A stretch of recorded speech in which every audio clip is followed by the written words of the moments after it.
Hello YouTubers, Alaska Prepper here. Ladies and gentlemen, this is not something that I want you to worry about because it will do no good. But I do want you to be informed of this because this can be very serious if something bad happens. What do I mean by if something bad happens? Well, like a black swan event, something that we were not predicting that could happen, that does happen. Let's say, for example, that our money becomes worthless, right? That's just an example. I'm just making it up. And no other countries will export oil so that we can import it. We are an importing nation now. We import oil because we need it in order to run our country. Believe it or not, energy is required to run countries, to run households, etc. But I digress. So what if something happens that keeps us from being able to import oil? We don't produce enough oil in the United States where we can sustain ourselves. But what if something bad enough happens to where the production of oil and the importation of oil ceases for a time period and we can't really fix it for a while? Well, right now, ladies and gentlemen, we are down to, I believe it's about 23 days of oil in our strategic reserves, in our strategic petroleum reserves, SPR. If something happens, a black swan event where this oil is depleted to zero, where are you going to get the gasoline for your vehicle? Because I guarantee you this, if something does happen where this oil reserves has to really be used for what it's intended for, it's intended for emergencies. It's not intended to bring down the price of gas. It's not intended to use as a tool for elections like they're stating here. It's not intended for any of that. It's intended for emergencies. It's just like, why is it that you keep your vehicle topped off at either above a half a gallon or above 3/4 of a gallon? Here in Alaska, it's very important. We were actually taught this when we first got here. When we first got here, we took a course. I think it was 1 or 2 days long, but it was a mandatory course through the Army that you had to take a winter survival course. And one of the things that they told us is that you should always keep your vehicle's gasoline tank topped off at 3/4 or more. So if you're at 3/4, go make sure you fill up. Just in case you get stuck somewhere where there's not a lot of traffic in the wintertime, and hopefully your car can keep running and keep you warm until help comes. Well, that's what this SPR is. It's a reserve of fuel just in case something happens where no one can come and help us so that we can help ourselves because we were prepared. Well, right now, as you can see, check this out. Right now, as you can see, we are at just over 400 million barrels of oil in our strategic petroleum reserves. And you can see here that normally for the last several years, more than a decade, I would say at least roughly 2 decades or so, we've been sitting at around 700 million barrels. And what is being said by the administration is that I believe they've already started draining at least another 1 million barrels per day in order to try to keep the price of gasoline down. Well, what happens if we have a black swan event where we actually need this oil in order to run our country? Well, take a look at this, ladies and gentlemen.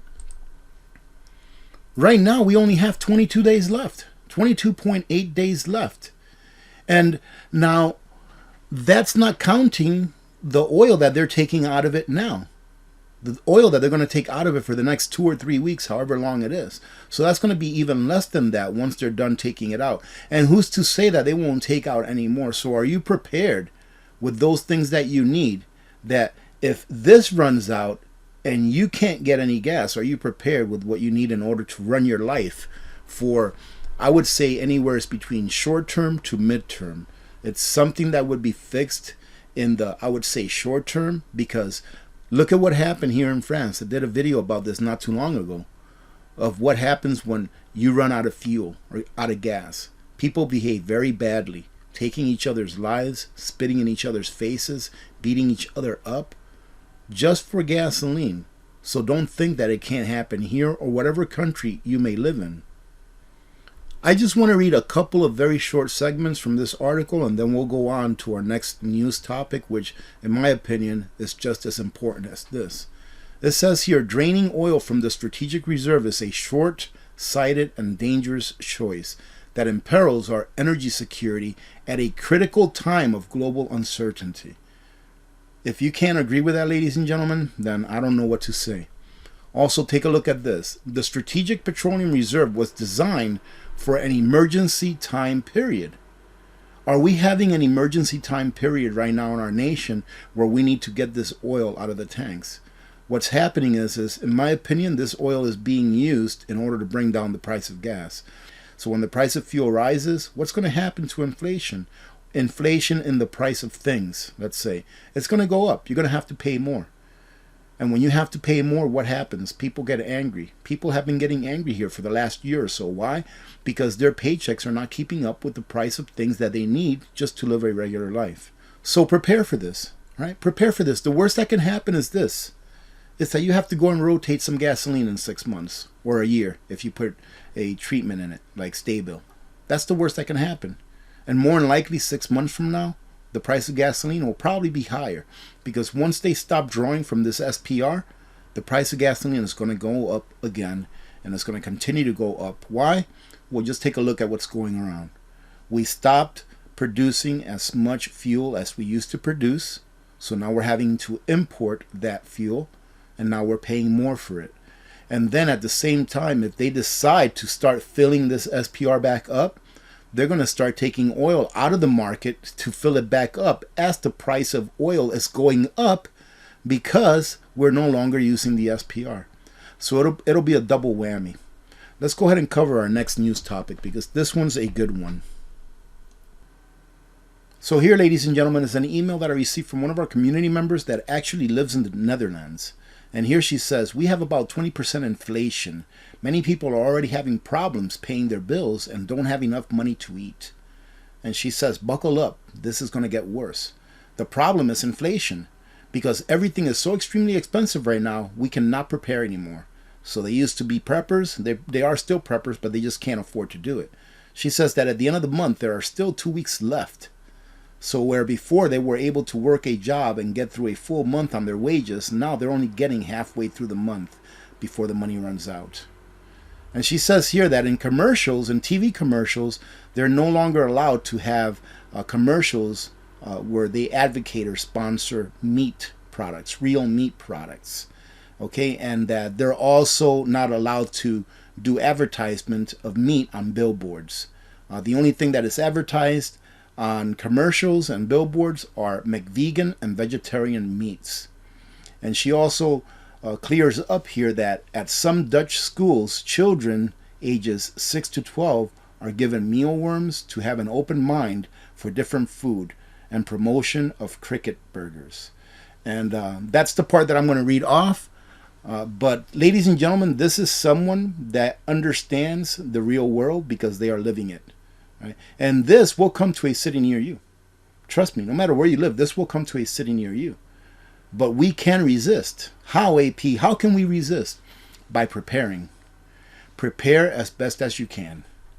If you eat meat, prep meat products, along with everything else. But prep those things that you know now will eventually be in some kind of a shortage or are going to cost so much that it will incentivize you to stop buying meat and buy something else that's not meat. Prepare now if you can. But AP, people have been eating insects for millions of years. That's fine. That's fine, ladies and gentlemen. This has nothing to do with eating insects. It has nothing to do with eating insects. You know what it has to do with? It has to do with the Hegelian dialectic. Governments around the world have created crises after crises after crises. And if you think that's not true, then go back to living your normalcy biased lives. But governments around the world thrive on crises because it allows them to take advantage of those crises to introduce the solution that benefits their agenda, but not you. If you still think that the government really cares about you, then you really have to do a little bit of your own research. Primary schools in the Netherlands have begun serving insects to students in a bid to gradually introduce the Great Reset's goal of normalizing the consumption of bugs. Why? When they already know that taking meat out of the picture, that the meat that's on the ranch or the farm, on the hoof still alive, it doesn't really cause the damage that they've been saying that it causes. They know this. Right? But do you know this? Because if you don't know this, then you won't be able to resist because you don't have the knowledge. So this is where you come in and do your homework. I try to do a little bit of homework and share it with you here, but you should go ahead and expand on it. Do your own homework. Convince yourself. If you like to eat insects, by all means, eat them. But do you want to be free to be able to eat insects if you like them? Yes, absolutely. Well, someone else should be able to be free to eat whatever they want as well, as long as they pay for the consequences of their decisions themselves and don't try to put that on someone else to take care of them when their decisions backfired. Now, this article is a few days old. It says Mr. Gates here, fine gentleman here, says that synthetic meat won't solve climate change. So he pretty much admitted to this. It wasn't an interview, but I wanted to highlight a couple of things here. All right. Gates has begun urging the public to move toward more plant-based eating for years now. He said doing so would reduce, if not eliminate, the climate crisis. Ladies and gentlemen, that's just not true. In my opinion, it's not true. In 2017, analysis of the Global Food Justice Alliance, this is an institution that does research on all this stuff, showed that taking out all livestock from the U.S. would only tone down greenhouse gas emissions by 2.6%. Also, another examination of studies found that the meat substitutes have a higher carbon footprint than beef from cattle. So, if we go from beef on cattle, all right, and we get rid of that, it's going to get emissions down by 2.6%. But substituting the beef with non-meat alternatives is actually going to produce a carbon footprint that's higher than 2.6%, if I read this right. So why are they doing this? Why are they trying to get the world to turn to something that's actually going to be worse for the environment than what we're doing now is, eating meat off the hoof? That's why you have to do your research. Because if you just go by, if it's good for the environment, I'm going to do it. You know, have you all thought, I talked about this on yesterday's live stream, and I'm going to go to yesterday's live stream and I'm going to put some chapters on it so that you can listen to I think I'm going to name that chapter, You're in a Bubble. All right, that's what I'm going to name that chapter, You're in a Bubble. Go to yesterday's live stream and go to that chapter. It'll probably be the very second chapter after the salutations. You're in a bubble. All right. All of these people that scream the loudest about climate change, right? Have you noticed that they don't live in third world countries? Have you noticed that? Do you think that someone in, I don't know, the Sudan, or that someone in Afghanistan, in Pakistan, do you think that someone that lives in a third world nation, that is a poor third world nation, do you think they care about climate change? All they care about is eating. But here in Western nations, we have everything we need. Even the poorest person in one of these Western nations, let's talk about the United States because I pulled some numbers on these, but even the poorest persons here that are at the poverty level, at about, I don't know, let's say about $30,000. I think it's between $26,000 and $32,000. So let's say $30,000. Even the people at the poverty level here in the United States are far richer, have a much higher standard of living than people in third world countries. If you take a look at the list of third world countries and see how much they make per capita per year, in many cases, in a very large amount of the third world countries, it's not even a tenth of what the poorest people here in the United States have. So it's very easy for someone to say, I'm going to do it because it's for the environment. It's very easy for them because when they get up in the morning and they turn on that light switch, the light comes on. When they turn on the faucet, water comes out. When they go to the gas station, gasoline comes out of the pump.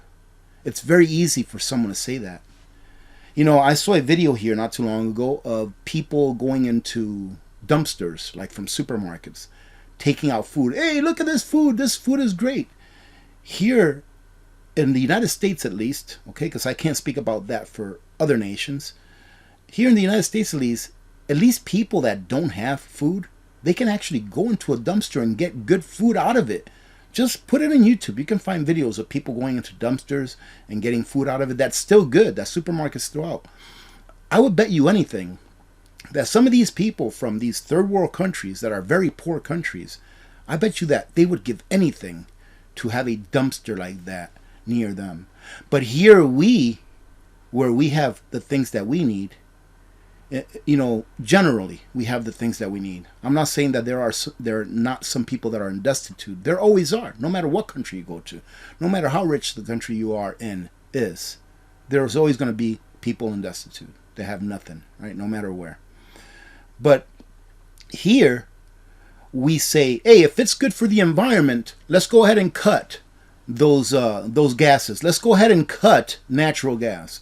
Let's go ahead and cut oil because it's good for the environment. But we're looking at it from a perspective of someone who lives in a bubble, of someone who has everything they need to live their life in a pretty comfortable manner, compared to those around the world that live their lives making, if they are lucky, making 1/10 of what the poorest people here make. So it's so easy for people to talk about, if it's good for the environment, I'm all for it. Well, it may not be good for the environment, but what about the other 4 billion people around the world that live a standard of living that is 1/10, if they're lucky, of what yours is? What about them? How is it going to affect them? I've been to parts of the world, and I know I'm getting off track, but I'm just talking with you, ladies and gentlemen. All right, that's why I love doing this, because I like to talk with you, not necessarily at you. I've been to some parts of the world where literally the people there cook their food with cow dung. They take the cow poop and they mix it with straw, and then they take it and they pound it against their homes until it's a flat patty, and then they let the sun dry it out. And then when it's completely dried out, they fall to the floor. And they collect these, and that's how they cook. And they also go out on the hunt for scraps of wood. So they actually just go out and try to find scraps of wood that they can actually use to heat their homes during the wintertime. Because in Afghanistan, believe it or not, it gets chilly in the winter. It's not terrible like here in Alaska, really, really cold, but it gets chilly enough where you need to heat your home. And to them, being able to heat their home with those little scraps of wood that they find, that's a luxury. But here we are, because we live in a home that's heated. Even though gas prices are high, we can still get it and still heat our home. Here we are saying, let's not pump any more gas because it's good for the environment. Well, yeah, it's really, really good for the environment, right? But what about for the other 4 billion people around the world that don't have the luxury of even making 1/10 of what the poorest people in this country make? Anyways, I digress. I'm going to go ahead and leave the link to this website, Global Food Justice Alliance. I'll leave the link to this so that you can visit it. But let's just take a quick look at some of their research. Fast facts. And they back up their stuff. So, all right, so all you have to do is just go ahead and come in here and click on these. But look at this. Removing all livestock from the U.S. food system would only reduce greenhouse gas emissions by 2.6%. 94% of the water footprint attributed to beef is green water. And what does that mean? Naturally occurring rainfall that would have fallen whether or not the animal was on the land. So 94% of the water that goes into the production of beef, into raising cattle, it's water that comes from the rain anyways, and it's not being sucked out from an aquifer or a well. 60% of the world's agriculture land is not sustainable for growing crops, meaning that 60% of the world's land that's out there would be put to better use to let animals graze, because that land cannot be used to grow crops anyways. Now remember, this is all my opinion. Even though I'm reading this, all right, verbatim pretty much, it's just my opinion. And I have to say that because I'm on the internet. Okay, opting for meat substitutes can have substantially more greenhouse emissions than consuming local animal-sourced foods. When you get green meat, hey, that's a good name for it, green meat. When you get green meat, all right, or non-meat alternatives, meat-like stuff, all of these ingredients come from different places, from different parts of the country and even the world. How much carbon, how much fuel is being used to transport all of that stuff to one?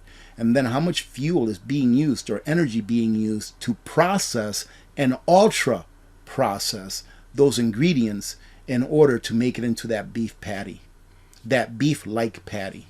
Animals convert low biological value protein foods that are less palatable and less nutrient dense. We have land that can't be farmed, that animals can graze on, and they can take that straw or grass or whatever they ate, alfalfa, whatever they ate on that land cannot be farmed, and they turn it into something that someone can actually eat.